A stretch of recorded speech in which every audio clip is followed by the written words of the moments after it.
Les moteurs de l'hydroglisseur s'arrêtent et le marécage devient silencieux. Sur le pont, il y a 3 massifs, totalisant 12 mètres de muscles bruts. C'est le résultat du Florida Python Challenge, une tentative désespérée de reprendre les Everglades. Les chasseurs ramènent des nombres records de serpents. Mais une fois que l'adrénaline retombe et que les balances sont rangées, la vraie horreur commence. L'État est maintenant assis sur des montagnes de reptiles morts dont il ne peut pas se débarrasser. Et les données provenant de ces corps racontent une histoire terrifiante. Les serpents ne font pas que survivre à nos attaques. Ils évoluent pour nous battre. La montagne de reptiles en décomposition. Vous pensez peut-être savoir à quoi ressemble un marécage ? Vous imaginez des grillons, des grenouilles, des oiseaux qui appellent, et peut-être le plouf d'un alligator. Mais si vous marchez dans certaines parties des Everglades de Floride aujourd'hui, vous remarquerez quelque chose de terrifiant. C'est calme. C'est d'un calme mortel. C'est parce que quelque chose a mangé presque tout. On parle du python birman. Ce n'est pas juste un problème de serpent, c'est une invasion. Ces créatures sont originaires d'Asie du Sud-Est, mais elles se sont bien installées dans la chaleur de Floride. Elles n'ont pas de prédateurs naturels ici. Rien ne peut les arrêter. Elles deviennent massives, atteignant parfois des longueurs de plus de 5 mètres et demi. Et elles ont faim.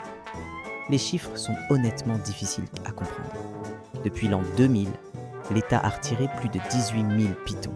Et ce ne sont que ceux qu'ils ont trouvés. Les experts pensent qu'il pourrait y en avoir des dizaines de milliers d'autres cachés dans les herbes coupantes, invisibles à l'œil nu. Alors, comment est-ce arrivé ? Eh bien, ce n'est pas si simple. Certaines personnes disent qu'un ouragan a détruit une installation d'élevage dans les années 90, libérant des bébés dans la nature.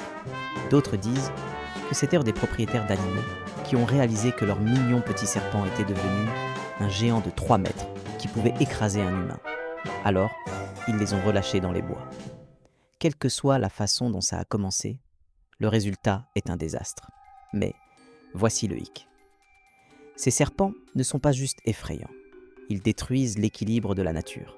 Les populations de ratons laveurs chutent de 99% dans certaines zones. Les lapins des marais et les lynx roux disparaissent. Les pythons mangent les Everglades de bas en haut.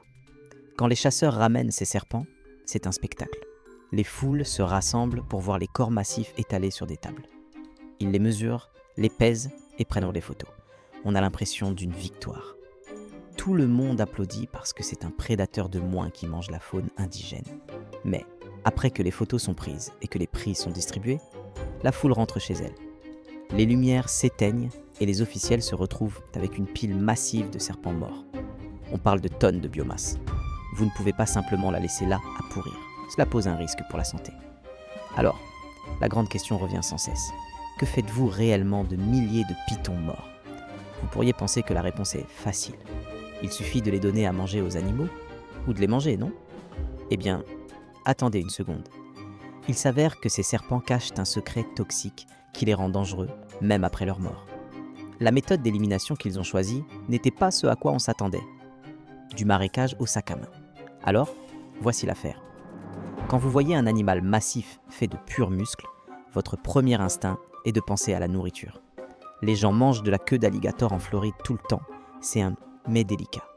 Alors, naturellement, quand le problème des pythons a explosé, tout le monde pensait avoir résolu la faim dans le monde. Pourquoi ne pas simplement faire griller les serpents ? Cela semble être un plan parfait. Vous retirez le nuisible et vous obtenez un repas gratuit. Les chasseurs étaient excités. Les chefs étaient prêts à essayer de nouvelles recettes. Curry de python, viande séchée de python, steak de python. Cela aurait pu créer toute une nouvelle industrie. Mais la science est intervenue et a dit absolument pas. Le plus fou, c'est que ces serpents sont chargés de mercure. Et on ne parle pas d'une quantité sûre. On parle de niveaux dangereux qui pourraient vous démolir. Voici comment ça fonctionne. Le mercure est un métal lourd. Il est dans l'environnement, généralement de la pollution ou de sources naturelles. Il se dépose dans l'eau et est absorbé par les minuscules plantes et insectes au bas de la chaîne alimentaire. Puis, les petits poissons mangent ces insectes. Puis, les plus gros poissons mangent les petits poissons. Chaque fois qu'un animal plus gros mange un plus petit, il absorbe tout le mercure qui était à l'intérieur de sa proie. C'est ce qu'on appelle la bioaccumulation. Maintenant, pensez au python. C'est un prédateur apex. Il mange les gros poissons, les ratons laveurs, les opossums et même les alligators. Le temps qu'on arrive à un python adulte, il a absorbé le mercure de milliers d'autres animaux. C'est essentiellement une décharge de déchets toxiques nageantes. La Commission de conservation de la faune et des poissons de Floride, ou la FWC, a fait des tests. Ils ont trouvé que les niveaux de mercure dans la viande de python étaient astronomiques.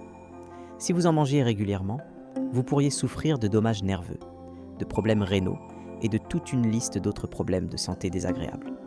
Alors, l'idée de vendre de la viande de python dans les supermarchés a été immédiatement abandonnée. Ils ont dû émettre des avertissements stricts. Ne mangez pas les serpents. Ne donnez pas les serpents à manger à vos animaux de compagnie. Ne laissez même pas les carcasses dehors pour que d'autres animaux les mangent parce que vous empoisonnez aussi les charognards. Cela crée un énorme casse-tête logistique. Imaginez que vous avez 2300 kg de viande qui a l'air bonne, mais qui est en fait du poison. Vous devez la traiter comme des déchets dangereux. Vous ne pouvez pas simplement creuser un trou et l'enterrer partout où vous pourriez contaminer les eaux souterraines. La plupart du temps, les chasseurs qui participent à ces défis ne veulent pas le serpent entier. Ils veulent la peau, ou peut-être le crâne comme trophée. Mais la viande, elle est inutile. Elle est lourde. Elle sent mauvais et elle prend de la place. Alors, l'État doit intervenir. Ils ont désigné des points de dépôt. Les chasseurs amènent les serpents. Ils sont mesurés. Et ensuite, les corps sont emportés pour être incinérés ou éliminés dans des décharges spéciales. C'est une fin sinistre pour une créature aussi puissante. Mais les gens sont créatifs. Et même si vous ne pouvez pas manger la viande, il y a encore quelque chose de très précieux sur un python. La peau. Le motif sur un python birman est magnifique. Il est complexe et unique. Et dans le monde de la haute couture, ce genre de beauté vaut beaucoup d'argent. Alors, pendant que la viande était jetée, une nouvelle industrie a commencé à naître des cendres. En gros, tout le monde aime une bonne paire de bottes en peau de serpent. C'est un look classique. Pendant des années, l'industrie de la mode a importé des peaux de python d'Asie du Sud-Est pour fabriquer des sacs de luxe, des ceintures et des chaussures. On parle d'articles qui se vendent des milliers de dollars. Alors, quand la Floride a réalisé qu'elle avait des milliers de ces serpents, juste dans son jardin, une ampoule s'est allumée. Pourquoi importer des peaux quand on peut les récolter ici même? Ensuite, il y a la taille. Les serpents en Floride sont sauvages. Ils se sont battus contre des alligators, se sont frottés contre les herbes coupantes et ont été mordus par des parasites. Leurs peaux sont souvent marquées ou endommagées. Les marques de haute couture veulent généralement des peaux parfaites élevées en ferme qui sont impeccables. Un python sauvage de Floride a l'air dur et rugueux. Ce qui est cool pour certaines choses, mais peut-être pas pour un sac à main à 5000 $. Malgré cela, une industrie locale a émergé. Il y a des artisans en Floride qui se spécialisent dans le tannage des peaux de python. Ils transforment ces nuisibles invasifs en portefeuilles, étuis de téléphone et même pantalons. C'est en train de devenir un insigne d'honneur de porter quelque chose fait à partir d'un python de Floride. Cela dit, vous aidez l'environnement. L'État encourage cela. Ils veulent que les serpents aient de la valeur, parce que s'ils ont de la valeur, plus de gens les chasseront. Si un chasseur sait qu'il peut obtenir une prime de l'État et ensuite vendre la peau pour quelques centaines de dollars, il va passer plus de temps dans le marécage. Certains chercheurs étudient même des moyens de rendre le processus de tannage plus facile et moins cher pour que plus de gens puissent le faire. Ils veulent transformer le python invasif en une ressource purement économique. Mais il y a aussi un côté plus sombre à cela. Si vous créez un marché massif pour les peaux de python, encouragez-vous accidentellement les gens à les garder? C'est un concept appelé l'effet Cobra. Si vous payez les gens pour des serpents, certaines personnes pourraient commencer à les élever juste pour les vendre. La Floride doit être très prudente pour s'assurer qu'elle élimine la population, pas qu'elle l'élève. Mais la peau n'est que l'emballage. Ce qu'ils ont trouvé profondément à l'intérieur du corps raconte une histoire bien plus effrayante. Creusez pour la vérité, le plus fou, c'est ce qui se passe dans le laboratoire. Après que les pythons sont pesés et mesurés, beaucoup d'entre eux finissent sur une table en acier inoxydable dans un centre de recherche. C'est là que le vrai travail commence. Les scientifiques effectuent des nécropsies. C'est essentiellement une autopsie pour un animal. Ils ouvrent les serpents pour voir exactement ce qui se passe à l'intérieur. Et la chose la plus importante qu'ils recherchent est le contenu intestinal. Ils veulent savoir ce que le serpent a mangé pour son dernier repas. Cette recherche a été choquante. Ils ont trouvé des cerfs entiers à l'intérieur des pythons. Ils ont trouvé des alligators. Ils ont trouvé les restes d'oiseaux rares qui sont sur la liste des espèces en voie de disparition. Dans un cas, ils ont trouvé 3 cerfs à l'intérieur d'un seul serpent. Cela prouve à quel point ces prédateurs sont voraces. Ces données sont cruciales. Elles aident l'État à comprendre l'impact sur l'écosystème. Elles prouvent que les pitons ne sont pas juste une nuisance. Ils sont une boule de démolition écologique. Ils vérifient aussi les organes reproducteurs pour voir à quelle vitesse ils se reproduisent. Ils ont découvert que les femelles pitons peuvent pondre jusqu'à 100 œufs à la fois et qu'elles gardent ces œufs. Cela explique pourquoi leurs nombres ont explosé si vite. Savoir cela aide les chasseurs à cibler les femelles pendant la saison de reproduction pour avoir le plus grand impact. Alors, d'une certaine manière, les serpents morts sont utilisés comme une arme contre les vivants. Mais c'est là que ça devient bizarre. Nous savons que l'État a retiré plus de 18 000 pitons depuis l'an 2000. Cela semble être un grand nombre. Cela semble être une victoire. Mais certains chercheurs regardent ce nombre et ils ne célèbrent pas. Ils s'inquiètent parce que les calculs ne collent pas. Basés sur la quantité de nourriture qui disparaît dans les Everglades, tous ces ratons laveurs, lapins et opossums manquants, il devrait y avoir bien plus de serpents que ce que nous trouvons. Le sol est plein de trous, de fissures, de poches et de tunnels sous-marins. Les scientifiques appellent cela la topographie karstique, mais vous pouvez simplement l'appeler un nid d'abeilles de cachette. Pendant des millions d'années, l'eau a dissous la roche, créant un labyrinthe massif de grottes et de tunnels juste sous la surface. Nous appelons cela le système aquifère. C'est là que la Floride obtient son eau potable. Mais maintenant, les gens pensent que les pitons l'utilisent comme une autoroute. Pensez à l'avantage tactique que cela donne à l'ennemi. À la surface, la vie est dure pour un serpent. Il fait chaud, il y a des alligators, il y a des humains avec des camions et des caméras thermiques, il y a des drones qui survolent. Mais à 3 mètres sous terre, c'est une autre histoire. Dans les tunnels de calcaire, la température reste fraîche et constante toute l'année. C'est noir comme dans un four, ce qui est bien parce que les serpents se repèrent à l'odeur. Et plus important encore, c'est sûr. Aucun chasseur ne peut les atteindre là-bas. Si cette théorie est vraie, cela signifie que les pitons peuvent voyager sur des kilomètres sans jamais voir le soleil. Ils pourraient même se déplacer d'un marécage à un autre complètement non détecté.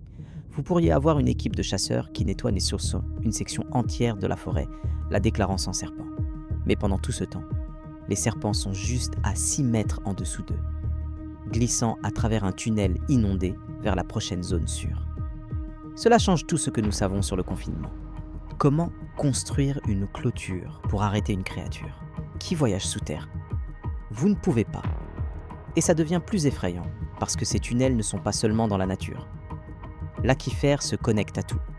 Il passe sous les autoroutes, il passe sous les fermes. Il passe juste sous les banlieues de Miami et Fort Lauderdale.